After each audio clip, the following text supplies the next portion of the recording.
कंचन राज मुजफ्फरपुर।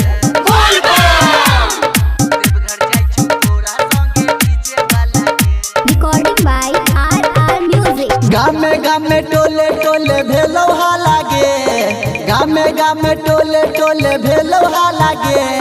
देवघर जाय छौ तोरा संगे डीजे वाला गे, देवघर जाय छौ तोरा संगे डीजे वाला गे।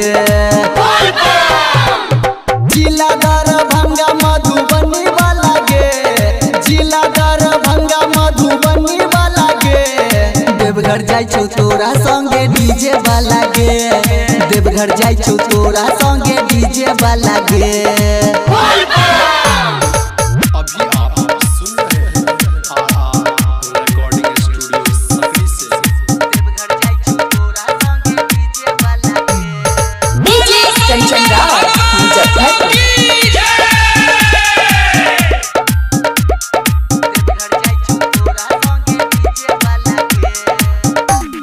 सावन में सबके भुलाई दलही, डीजे वाला संगे जल उठाई लेलही।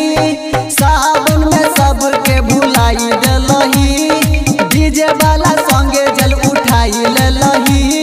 भोला त्रिपुरारी के पेड़ी माला गे, भोला त्रिपुरारी के पेड़ी माला गे। देवघर जाय छौ तोरा संगे डीजे वाला गे, देवघर जाय छौ तोरा संगे डीजे वाला गे।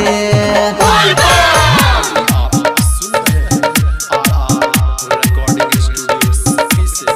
देवघर जाय छौ तोरा संगे डीजे वाला गे। डीजे कंचन राज मुजफ्फरपुर।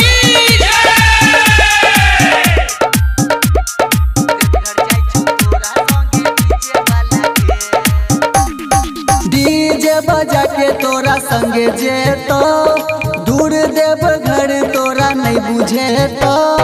डीजे बजा के तोरा संगे जेतो, दूर देव घर तोरा नहीं बुझेतो। राजा राइटर कहो तोरा पड़तौ पाला गे, कहो इंद्रदेव तोरा पड़तौ पाला गे। देवघर जाय छौ तोरा संगे डीजे वाला गे, देवघर जाय छौ तोरा संगे डीजे वाला गे।